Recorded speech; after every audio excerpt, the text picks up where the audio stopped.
Hey guys, it's Coach Ro from RocioFlores.com, and today I just want to talk about. So I finally finished the whole entire Old Testament, and so I want to talk about my experience a little bit of kind of what it's been like to read it, and some of the things that I, kind of got from it, and what I didn't think I would, and I did.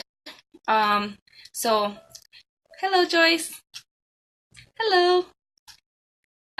So to start off, it has taken me. So I started. I ordered that. So I ordered a specific Bible. I ordered an apologetics Bible, which is like a study Bible. Has a lot of more of the information that's kind of like pertaining to, the history and the archaeology and those kind of things. That's kind of the stuff I'm interested in. So that's the kind I got. Plus, it's a little bit easier to read. And so I got it back in October, I believe, and that's when I started to read it. And I did okay. I had a goal to read the first five books before the end of the year. Hi, Paloma. And I got through that, and then I started on the sixth book, first day of January, and my aim was to do 5 chapters a day, 5 days a week, so 25 chapters a week.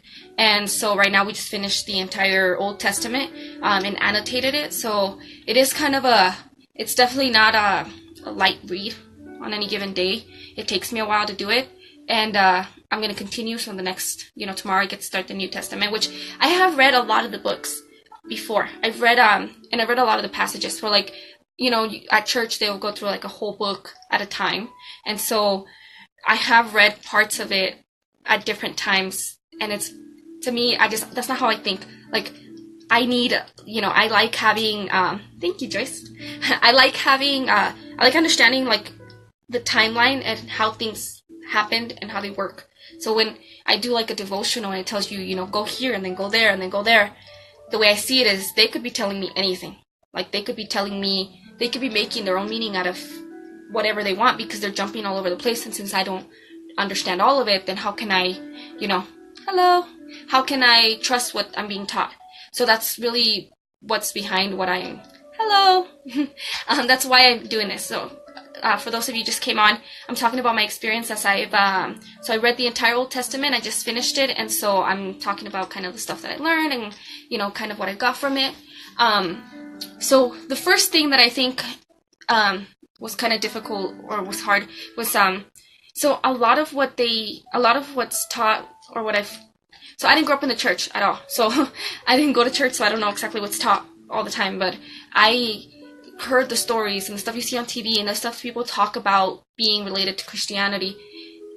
It's like they focused a lot on certain little tiny parts, and then they don't talk at all about the rest. There's a lot of stories, and there's a lot of things that I've never heard of, that I've never heard anybody mention.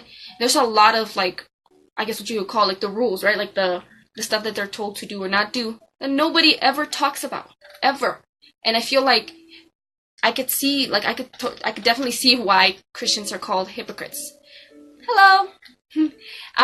Because a lot of the stuff that I hear people focusing on are things that are just said a few times, and then the stuff that is like said over and over and over again, nobody ever talks about that, and that's kind of annoying. It's made me kind of really upset with certain people that I've talked to in the past who have told me that I should believe this or that God says this or that, because then I can't find it. I don't know where they're talking about or where it says that. Yeah, see, so like Joyce said, she says the same things. Like a lot of the times, a lot of the things that I've learned or that I've heard from people, are, at least up to this point, are not biblical at all. Hi, Jesus. Some of the other parts that were a little surprising is just how repetitive the behavior of the people in the stories is. And it's really frustrating because it's the exact same thing that's happening right now in the world. It's the same kind of, so if you've never read the entire thing and you don't know anything about it, I don't know how much you guys know, but I didn't know. I didn't grow up in the church, so I wasn't taught any of the stories. I wasn't taught any of the, like, the most I saw of anything Christian related was like the movies that they play at Christmas and at Easter. So I know that basic little story, right? And I've heard of Noah. I've heard of, Adam and Eve. I've heard of those little things, but I never read them, and I never, I never actually knew what happened or anything. And a large part of the entire, like, basically the whole story is more of on Israel and their relationship with God. So God comes and says, I'm going to take you out of this land, I'm going to put you here, and I'm going to give you all these great things. And they're like, yay! And then he's like, but you guys got to do these things. And then they're like, no. And then he's like, if you don't, this is going to happen. And they're like, no. And then he takes it away. And then like, no, God, give it back. And then, he gives it back to them because he loves them. And then they don't want to do the things again. And it goes back and forth, generation after generation after generation after generation. Some of that repetition was kind of, it's frustrating because you're like, how could they not know? Like, they are seeing miracles. They are seeing all these things. How could they not know? How could they choose not to act the way they should act, right? But then you look at your own life and you look at, like, everyone in the world and you look at the things that happen these days and you're like, well, I could totally see how it's so easy from one generation to another, from one parent to their kids, to completely change your beliefs, to completely change what you are willing to do for your beliefs, what you're willing to practice on a daily basis. So I could totally see where it's a pattern of human behavior for us to, when things are bad, yeah, we're going to call on God, we're going to call on anything that'll help us. But as soon as things are good, we're like, no, thank you, we're good. So it's really frustrating, but I could see where it's still completely relevant today.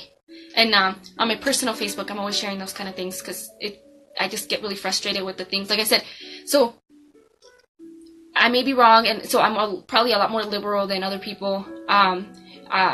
Just the way I grew up and the people that I know and the experience that I had. And I genuinely believe that the way that people make their decisions has to do with the people they know, the people they experience, how much diversity they've been around. So I have very different beliefs than some more conservative people I know. And I've seen how some people focus so much on things like homosexuality and abortion and these really big hot topics that are in our country, right? But I don't see them focusing on the things that God tells people to do over and over and over and over and over again. Like loving people and helping the poor and taking care of the fatherless and taking care of foreigners and taking care... Basically, it's like the entire message is, hey, love me and love them. And it's the thing that everybody seems to forget. So it's like the one thing that people won't do. And, it bothers me. But I guess... I don't know, that it's been kind of a frustrating struggle to see that and be like, okay, so I had this idea, so like what I saw God as growing up and the idea that I made myself of what God is, right, was not that different from the Christian God. So I expected, especially, being around more Christians and then becoming a Christian and learning more and more, and I really thought that I was going to have to force myself to change my beliefs and force myself to change like integral parts of myself. And I found that that's not, I don't feel like that's happened. I generally, like, the things that I felt God were, the things like him being good and powerful and caring and actually wanting to help people, that's there. I don't see a lot of people. I've always heard, like in school, like when you learn about Martin Luther, and how he was so afraid of God because he had read the Old Testament, so he didn't know the New Testament God, and how he was so afraid and he didn't like the church and all these things, and how people talk about how the Old Testament God was so vengeful and he was so horrible. Hello. I didn't. Yeah, I tried really hard not to let it overwhelm me, but I didn't. I guess. Maybe it's because I have a different understanding and I know the New Testament, so I know that God isn't hateful, that I can look back and be like, I don't see vengeful in a bad way. I see the word vengeful.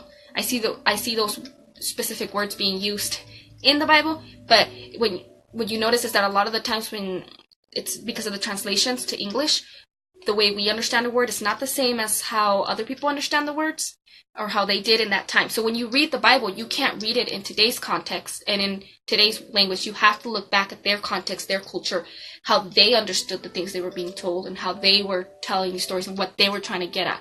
And so when they talk about God being vengeful, they're talking about God being just. Because people, if somebody does this, they need to be, there needs to be a consequence for this bad thing, right?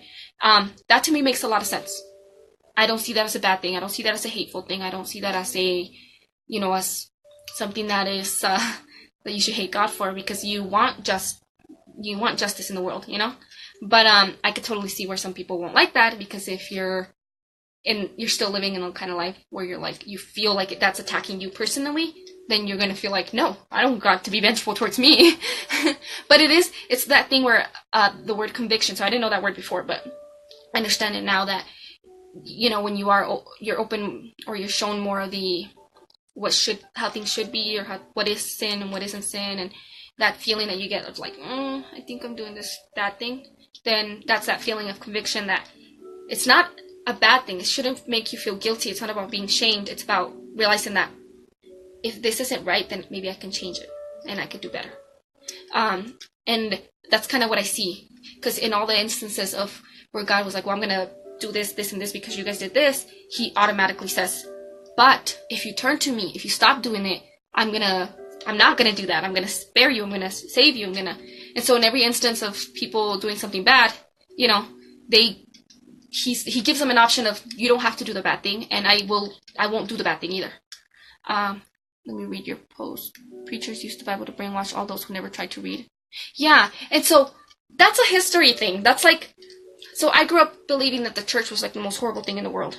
I get that a lot from school, but also just media and what you hear from people. Like my dad used to tell me, like, oh, Christians are just hypocrites. And so I automatically, anytime I did go to church, like the only times I did go were as a teenager with my boyfriend, who's my husband now, right? He would take me, and I never felt comfortable, because my automatic assumption was, these people are trying to brainwash you, and these people are trying to tell you these things that are not true. And I generally didn't feel comfortable at all until I went to the church I go to now, which is it's a non-denominational church, so they don't choose like a sect or anything, and they just read the Bible, they teach the Bible. So to me, it feels like I'm going to class, which is nice. If you want to watch it online, they do online Tuesdays and Friday nights at 6 p.m. Mountain Standard Time at waypoints.church. And I really like it there, because I don't feel like I'm being preached at, I feel like I'm being taught. And it makes me want to learn more. And he shares a lot of the history and archaeology, and I don't feel like it's trying to force an idea on you. And historically, that's what the church did. So before it was possible for people to have their own copies and for them to read, like printing wasn't a big thing, so people didn't have a copy of the Bible with them. And so the churches could just teach whatever the hell they wanted. Same goes with other things, like a lot of the stuff, and it's the Holy Roman Catholic Church from back in the day. It's not the same as today's church. I'm not involved in today's church, so I don't know too much about it, but I know that back in the day, they used to let you pay money, and they would say, oh, well, we're going to atone you for your sins. And so those are things that's not how the Bible says that. But if you're being told by the authority of, the person that you see as an authority in Christ, or in religion, is telling you that this is what this says, don't worry, you don't got to read it, because I just spent my whole life reading it to teach it to you. Obviously, you're going to believe that that's what's right. And I don't think that that's wrong of the person, because they didn't have another option. They didn't know that they needed to know more. So that's why a lot of the Reformation happened, and a lot of these different ideas have spread since printing became a thing. And, now people can get a copy in pretty much any language and start to read it. And you can access multiple. So I recommend you guys getting the YouVerse Holy Bible app, because it has like every translation on there. You could listen to it, or you can like read it, or, I like having a print one, because I like to draw and I like to write and stuff, and whatever helps me with understanding things better. But it is so different to see and be able to read it yourself and be like, wait a minute, I just heard that guy say that, and that's not right at all. Like, God literally says the opposite right here. And so hopefully, as I get to read more and I can read the full New Testament completely in chronological order, I'll get a better understanding of other topics as well, because I know that a lot of topics are different when it comes to Christ versus how it was under the law. What are other things I wanted to, some points? I got little notes written down. I had a really, really hard time reading the poems, like the Psalms and the songs. And for those of you that just joined, I'm talking about my experiences reading the Old Testament. I just finished it, so I'm talking about it.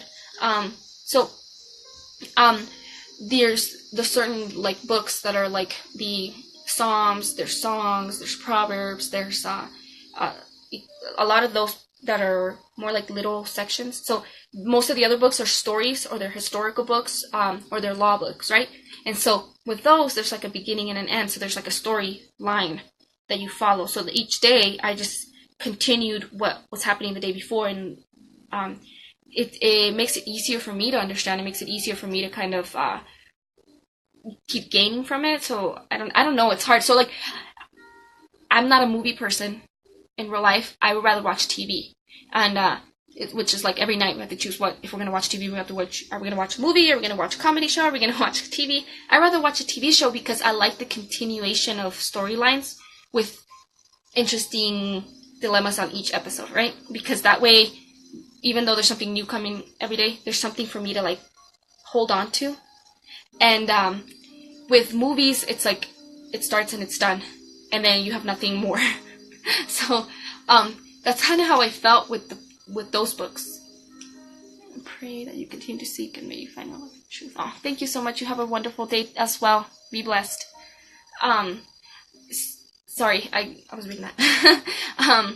So what I had a hard time with the poems and like the proverbs and stuff was that every other line is a new topic, or there's like sections. So it was hard to read because I'm not looking for that at that moment.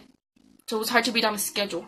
So I did sit down and I wrote down the topics of all the Psalms. That way, now if I want to look back and be like, because the Psalms and the Proverbs, they're all really good to look at for when you need help with a specific topic. So like, if you're feeling depressed, there's certain Psalms that you go to and it'll give you an answer. Or if you're feeling happy or joyous, or you're struggling with family or struggling with this, they're more like a reference to look back at, right?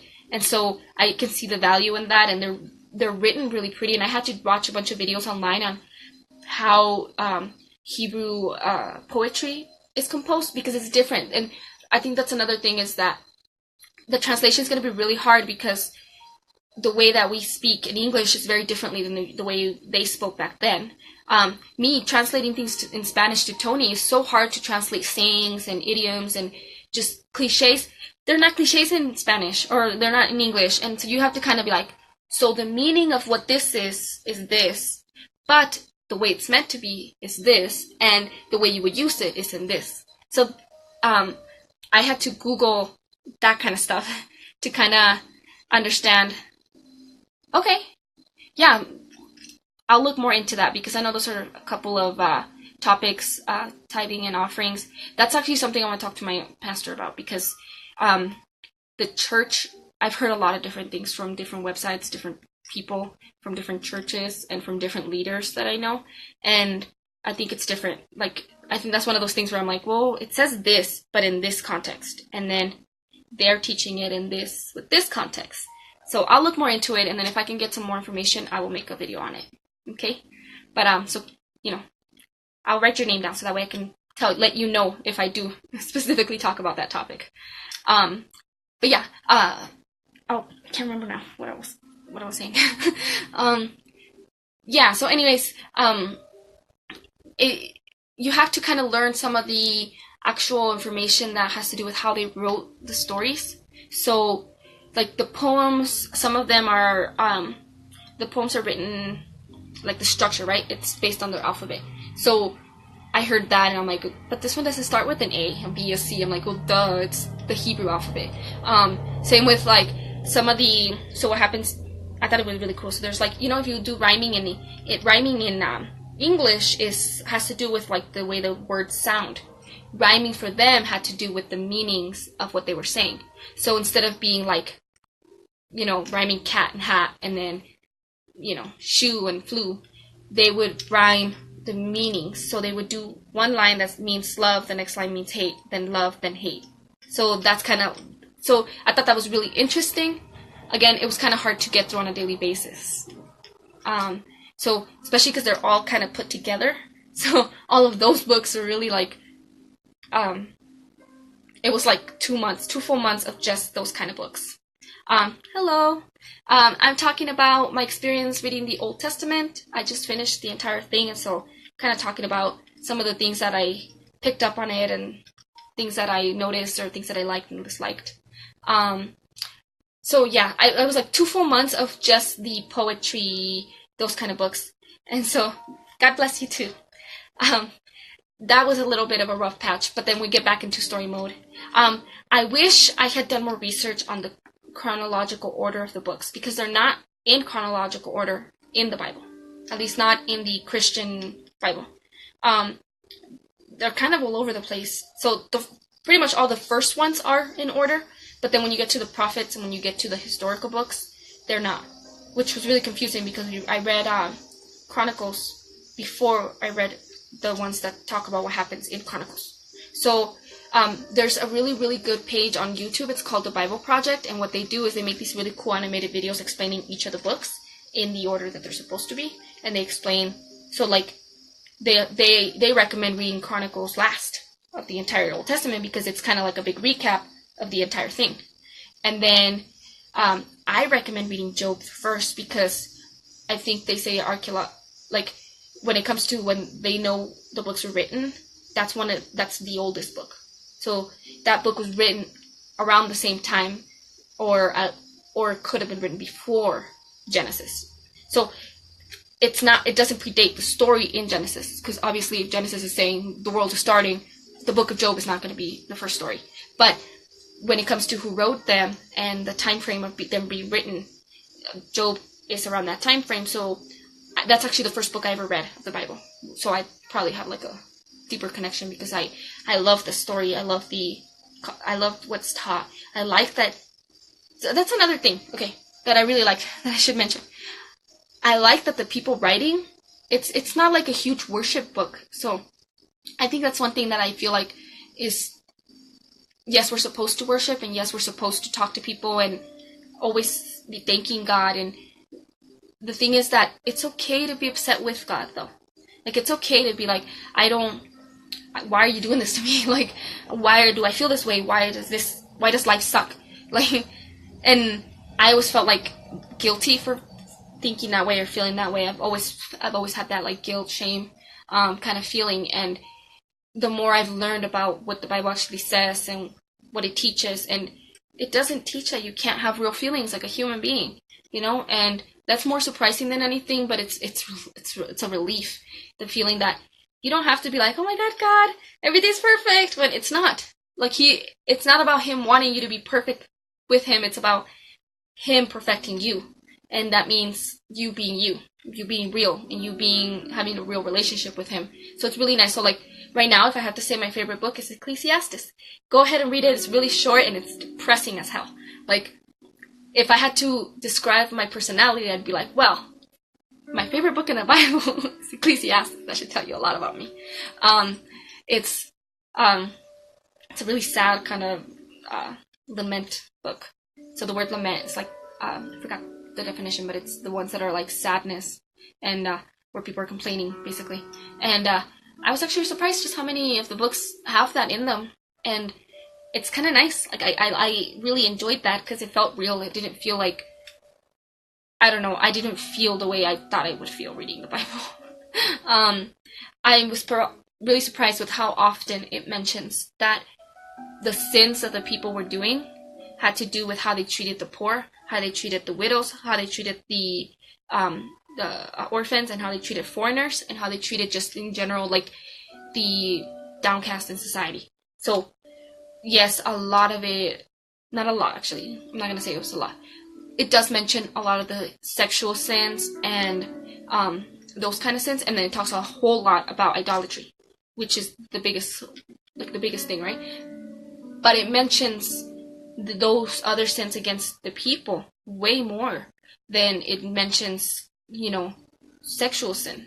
And usually those sexual sins are like connected to a lot of the other stuff, like, so where people were worshiping other gods, they were also like sacrificing people, and they were also doing all the sexual sin things, and they were also doing the things where they were hurting the poor, and they were caring more about money. So it was kind of like where if you allow certain things, then more and more things come, and it becomes the bad people do the bad things, right, kind of place. But a lot of the times when God says, like, this is going to happen because you did this, he was saying that people were not helping the poor, that they were not helping foreigners, that they were not helping the widows, they were not helping the fatherless, that they were not helping, that they were hurting the poor people, they were hurting the slaves, they were hurting. So like, obviously people look, if you ever talk to somebody who's like an atheist and who doesn't believe, a lot of the arguments have to do with the fact that the Bible talks about things like slaves. They talk about things like just a lot of things that in our day and time we don't see as a good thing. And so the context of what they meant then and what they mean now are completely different. And God gave people rules and regulations on how to not do bad things to the people. So you gotta understand that the fact that there were slaves was a cultural thing. Like, that happened. Like, people would pay for their debts by indentured servitude, right? So they would, that's how they paid their debt. God said, if somebody owes you and you're gonna make them, if you're gonna make them pay for it in that way, you have to release them at a certain time. And you can't treat them badly, and you have to treat them well, and you have to, So it wasn't so much that God was the one saying that you should do these bad things. It was God giving you rules on how to not make those things worse. So that's kind of a different thing to think about, because we don't read it in that context today, because we've already put up rules that say you can't do those things. And let me see, what else did I want to mention? Oh, the church, or at least I would say it's the church in general, because I've heard a lot of people I know a lot of people now who grew up in the church, and when they talk about stories and what they learn in like Bible school, that kind of stuff, I was just really surprised just like the popular stories are not even like the biggest stories. There's a lot more like a lot more interesting and like I thought stories that teach you much more in the Bible that I've never heard. Like, I was really surprised because we just read Jonah not that long ago, and you guys, I don't know, even if you're not in the church, you've probably heard of the guy who gets swallowed up by the whale. He lives, and I've heard that, but I never read it, and it's like this tiny. It's like a tiny little section, and then there's another story right after it that's way more interesting and way more like insightful that made me be like, wow, Well, the other one was like, why did this, why do people focus on this part? That's kind of what I got, what I was kind of wondering, because a lot of the stories that people focus on are like, obviously they focus like on the flood, right? That's a huge thing. They focus on certain big events like that, and I understand where like if they teach it to kids, and I was watching a video on that where a pastor was talking about how a lot of people are stuck in the Sunday school mode, where what they're being taught is the same things that they're being taught as kids. So obviously you're not going to teach the story of the guy who had the thing stuck through his head. You're not going to teach the really violent things to the little kids. I totally understand that. But the guy was talking about how, but as adults, they're still teaching just those very simple stories to adults. And if the adults aren't reading the Bible, they're not going to know that there's other parts of it in there. And before anybody says anything about that, it wasn't God who put a thing through the guy's head. A lot of the stories where it's something really bad happening, it's not God doing it. Hello! I'm talking about my experience reading the Old Testament, since I just finished it. And I was just mentioning right now how a lot of the things that are like evil and bad, and like if you just read the story, you're going to be like, I can't believe that's in the Bible. Heck, I was reading it, I was like, oh my God, I can't believe they touch violence, it's in there. But it's almost never God doing the violence, it's the people doing the violence, and they're writing down the story of what the people did. And so I don't think anybody mentions that. Like, I've never heard, like I've questioned all those things before, because for the most part I wouldn't have considered myself an atheist, because I've always deep down believed there's got to be a God somewhere, right? But I didn't believe in this God. I didn't believe in Christianity. And so I had friends who were Christians, and I'd question the crap out of them and be like, well, what about this and what about that? And nobody ever mentions that. Like, nobody says, I've always heard atheists fight by saying, yeah, well, the Bible says this, this, and that. And they talk about, God condones violence and rape and all these things. And as far as people fighting back, I've never heard somebody be like, yeah, but that's not God doing it. Like, hey, that's just somebody recording the stories of what happened, of what humans were doing. It doesn't mean that God is saying do this. And so, if you've never heard that, hopefully that helps you understand a little bit more of that. And I think that's all I wanted to discuss. I can't think of anything else other than it wasn't that hard to read it. I thought it was going to be, so I've never been able to like sit down on a real schedule to read the Bible. Like, and that would make me feel guilty because then I see other people on like I follow like pastors, right? Or I follow like spiritual people on all over social media, and they'll talk about how they read every day, and I would be like, seriously? Like, that's hard. Like, I just struggled with it. Like, even just like I tried to do those like 1 year Bibles on the apps, and it would just feel like it was like so much each day. And I think it's because it was on my phone. I think I just don't like to read on my phone. And if you're scrolling, it does feel like it's a lot. But once you see it on a book, and you see it's just this much per day, and you sit down and you read it, and you're like, wow, that only took me 20 minutes today. That wasn't that bad. I do way more reading in other ways. And the annotations made it really easy because then now as I'm reading, I was jotting down stuff that I needed to, that as I was understanding it. So like, this means this. Or I would circle things I made a little system. It's in my little, if you go to my page, there's like a little about me section, and on the little reading circles, I forgot what they're called, the highlights. On the little reading one, I put my little system for how I highlight it, but in case you want to use mine. But there's other people who do way better ones. This was just, I like to do my own. But yeah, so I was surprised how easy it was to get into it and to care about what it says and to understand it, I guess. So like, as I was going through it, I've understood it more, and then when people talk about, when they refer to things, I was able to be like, I know where that is, and oh, I understand this now. And it was just really interesting experience. I think it's been really good for me and for my husband because we've been doing it together. For the most part, he's done everything with me except for the poem books because, like I told you, it was actually really hard to get through those. So it's been really nice because, so like, just sitting down and doing it together, first of all, it makes me feel really good because we're doing something together that is important to us, that is, you know, it's just a really value-driven time together. It gives us something to talk about. So like, I'm like, well, what did you think about this? And what did you think about that? And then we watch the little videos online when we have questions or we look stuff up, and it always relates back to life, you know, and something. And then I'll learn something or I'll understand something. I love that. I love the process of like, oh my God, I get it. Like that little like, what is it called? Like a little light bulb moment, like ta-da. And because it always clicks back to something that matters. It's not just stories. It's not just, you know, it's not just a big old book of morals and you're like, oh, well, duh, you have to be good. But how? So it really does relate back to important things, and it's really cool. I really liked it. So far, it's been a good experience. Hello. And it just has been a good experience for me overall because it feels good to just have a daily thing and a daily time with God and a daily habit. If anything, I gotta say that I've struggled for years with trying to normalize my life and kind of get on a routine where I'm stable. So stable enough to like work each day and stable enough to have regular relationships and to have the good things in life and to eat healthy and to do things. And I started this last year, and I think it's helped me with everything else. Honestly, it's been so much easier to do this.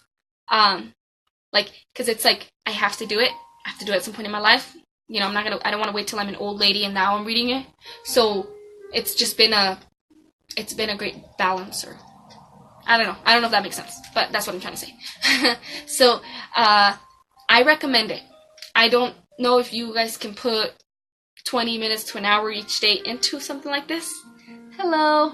I'm talking about my experience as I've read the entire Old Testament of the Bible, and kind of how the last year's been. So I've already kind of gone over all the different things. So if you're just getting on, you might want to go back and just rewatch it. But I am gonna add this to my YouTube. So I put all my lives on there. They're on their own little folder and little playlist. But yeah, I really recommend it. So I think that if you're just starting out, you probably should read less. Maybe do like a 2-year plan, because it'd be a lot easier, just time-wise and commitment-wise. But if you think you can and you know you have the time, I don't see why you shouldn't. I think it's totally doable. I didn't think that before. So I'm sure if you're thinking there's no way I can do that, I understand, because you're probably, I thought the same thing. So if you need help though with coming up with a plan or anything like that, let me know, because I can give you tips, or I could give you a lot of resources. So I've been finding a lot of different websites, and I actually just asked Lindy at church if she'll give me a list of resources that I can share with people. So I'm gonna do a post like that here in the next few weeks. So I'll go ahead and just share it anyway from there, because I think it helps to have help.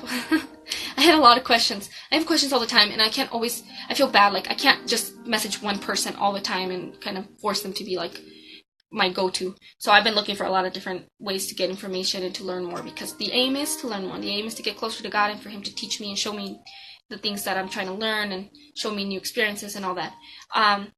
So if you guys need help, let me know. I'm not an expert in any way, shape, or form.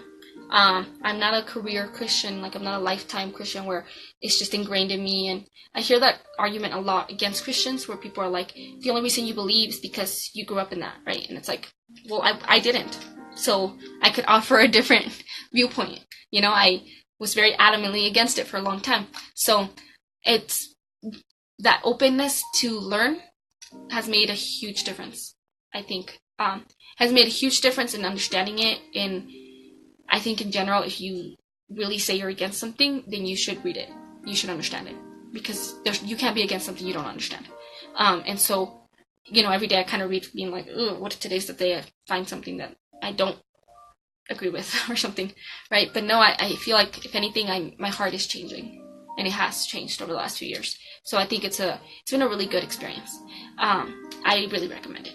And I think that's all. I'm sorry I say so much. That's how I talk. So, hopefully you guys watch this all the way through. I'm gonna leave it up for 24 hours on here, and I'm gonna go ahead and add it to my YouTube. And if you give me a second, I'll give you the link, because I just forgot it. Okay, it's bit.ly/RoseYouTube. So ROSYOUTUBE, because you don't know how to spell YouTube. But check it out on there if you want to read it, and if you want to share it, you can. I will be adding lives on there, and then I also have other posts coming out so it's 2 per week, and so yesterday's post is a business post, so if you don't care about business stuff, sorry, but it's what is spam, and today is how to not spam. So you might like that anyways, especially if you're a Christian, you probably should read it, because they can spam a bunch too. Actually, it's probably the ones that annoy the people the most. So go ahead and make sure that you check it out today. And thank you guys so much for watching. I really appreciate it. I hope that you like this, or that it gave you some sort of value. And you have a wonderful, wonderful, blessed day.